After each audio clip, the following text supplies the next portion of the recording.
Hello, BookTube. How about a quick morning mail haul? Let's try for a video that's under 30 minutes, shall we? We've got 3 packages here. We should be able to do that. Let's see what the first one is. Oh, okay, great. Fantastic. All right, this is a June release in paperback. This is a paperback release of Near-Death Experiences by Robert Gottlieb. This is just a collection of writings of his on books and authors. Nothing just about it. He does a really good job doing it. And this is just everything. This is, oh my. Considerations of American writers like Dorothy Parker, Thornton Wilder, Thomas Wolfe, James Jones, Leonard Bernstein, Lawrence Hart, Lady Diana Cooper, John Wilkes Booth, Mary Astor, a whole bunch of things. This is just considerations of his. This comes out in a week in paperback. I read this when it came out in hardcover. I really liked it. I'm happy to read it again. I don't know if I have this on my books about books and authors bookcases in the other room. I might not. I might not have that. I might have got rid of that copy. But this has so much good stuff in it, including a really good essay of his on John Cheever. But lots of other things too. The Dorothy Parker thing is really good as well. So wonderful. Glad to have it in paperback. All right, now we'll move on to the next one. We don't have any boxes this time around, but we do have one of those big white cardboard things. But first we'll do this. This is from Lake Union Publishing, which is part of Amazon, yes? Lake Union Publishing? Yeah, it's Lake Union Publishing is the book club fiction imprint of Amazon, where they go for that kind of vibe, for the book club vibe. This is a novel, comes out on the 1st of July. It's by Victoria Helen Stone, and it's called False Step. Kind of an evocative cover there. I like the close-up detail. This is the latest novel from best-selling author Victoria Helen Stone. And in it, Veronica Bradley has the perfect life. A good job as an occupational therapist, a gorgeous and doting personal trainer husband, and a bubbly 10-year-old daughter. Together with their dog, the family enjoys hikes in the nearby mountains outside of Denver. Sure, there are strains in their domestic life. They don't always have a lot of money, and Veronica worries that her husband may have a wandering eye. Still, by all appearances, they are a happy and thriving family. Not for long. But the tensions simmering under the surface of Veronica's marriage become harder to contain when her husband becomes a local hero overnight. Hiking Flat Rock Trail with their dog one day, he finds the young boy scared and alone, but miraculously unharmed. It turns out to be Tanner Holcomb, the missing 3-year-old who 4 days earlier wandered off his prominent and well-to-do family's massive compound, putting all of Denver on high alert. Now, all is well. Tanner can go home, and Veronica's husband is immediately praised as a hero, which won't hurt prospects for his struggling personal training business either. Okay, but something's got to go wrong. Let's turn the page and find out. That's a happy ending. We don't have happy endings in contemporary fiction. Always eager for attention, Veronica's husband seems entirely comfortable in the spotlight, but as the news cameras camp out on the Bradleys' lawn, and his rowdy friends celebrate his heroic act, Veronica can't shake the feeling that her husband's notoriety might do the family more harm than good. For starters, the fame might well be going to his head. Since the rescue, he's been spending more time with friends like the no-good Trey Swallow and whispering about risky plans with Nessa Martin, his beautiful, toned business partner. So much weight on that word, toned. And Veronica, meanwhile, has secrets of her own. Will the stress of all the scrutiny drive Veronica and her husband apart, or force them to confront their mutual deceptions once and for all? As her husband becomes more distant, Veronica imagines the worst, and their already faltering marriage begins to show signs of irreversible damage. And this comes out on July the 1st, and I'm fairly hopeless when it comes to this sort of thing, because all I'm hoping is that the dog is okay. But okay, so it's a thriller from Lake Union Publishing.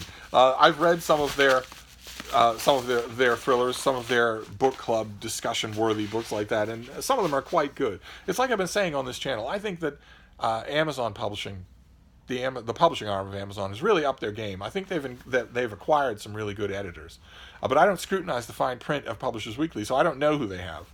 I sense the hand of a couple of really good editors, and God help the publishing world if Amazon steps up its efforts in sci-fi and fantasy publishing. God help the publishing world if they do that. Right now they do a little. If they did a lot, they could conquer the whole thing. The money behind them, they could conquer the whole thing. I would be worried. If I were Tor, I would be guarding my editors carefully, because a couple of good acquisitions, and that's where all the manuscripts will start to go. But anyway, now we'll do our last one. We're at only 5 minutes. That's great. Okay, I think we saw this already. This comes out in July, I believe. We've got a pub sheet without a release date. The only thing that a pub sheet is for, and it doesn't have it. I have a pub sheet without a release date. So I have no idea when this comes out. And because I have no idea when this comes out, as a book reviewer, I'm of course curious. I will read it, and as a book reviewer, I will want to write about it. But as a book editor, the book editor side of my brain sees a pub sheet that has only blurbs and that does not tell me when this book comes out. This is a finished copy, and the finished copy, of course, an advanced copy might have the date on the spine, but a finished copy will not. So the book reviewer in me says, oh, well, I've got all these blurbs, but I don't even have a description for the book on the sell sheet, and I don't have any useful information. I don't know when it comes out, so I better look it up online. But the book reviewer part of me says, in the discard pile it goes. If you're not going to tell me anything about it, don't expect me to do any work other than commission a review, which ought to be the big thing you're worried about. Do a little bit. For me, the purpose of this thing is to tell me when the book comes out. If you're not going to do that, I'm not going to do it. So I'm torn. I'm torn between the two sides of my personality. This is by Jade Coffin, and it is a memoir called Roughhouse Friday. And the sell sheet tells me nothing about it at all, except that it has blurbs. So we'll have to go to the book itself. Growing up in small-town New England, Jade Coffin, the son of a Thai mother and a white father who met during the Vietnam War, always felt oddly detached from his American life. Then his father left their family for another woman and her 5 children in rural Vermont. I tell you, all the ills in the world can be traced to rural Vermont. Raised by his single mother in Maine, but guided by his father's heroic visions of masculinity, Jade spent much of his boyhood in a state of quiet uncertainty about his cultural origins, his racial identity, and the murky facts of his family's story. 1 year out of college, Jade sets off west and north in search of answers. While living alone in a basement apartment in Sitka, Alaska, he stumbles into a ragtag boxing club and soon finds himself a reluctant competitor at Roughhouse Friday, a barroom fight show where local men brawl for money, pride, and self-respect. Over the course of the dark and rainy winter, Jade squares off against the toughest guys in southeast Alaska, and he slowly realizes that what's driving him to fight isn't only his desire to claim the Roughhouse middleweight title, but also a violent need to settle a score with the past. Okay, that sounds really good. That sounds really, really good. The author is, he's the author of a memoir called A Chant to Soothe Wild Elephants, and he teaches creative writing at the University of New Hampshire and lives with his family in Maine. And he himself is quite young. So this is vivid. He could easily have written a auto-fiction novel about this. Instead, he went for a memoir, and I can't tell you anything more about this. The book reviewer in me really wants to write about this, and the book editor in me is saying, if you're not going to tell me when this book comes out or anything about it, then, good luck.